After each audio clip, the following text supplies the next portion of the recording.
18 বছর 20 বছরের ছোট ভাই, তোকে আমি বললাম, জানতে চাইলাম তোমার কি মনে আছে মোট তোমার এই পর্যন্ত কতগুলো ফজরের নামাজ ছুটে গেছে?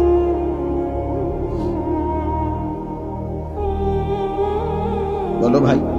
হুজুর এই মাত্র ফজরের নামাজের কথা বললেন। আহা,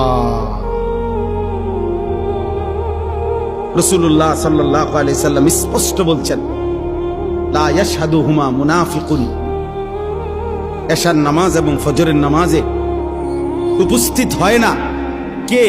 নবীজি পরিষ্কার বলছেন, মুনাফিকুন, মুনাফিক।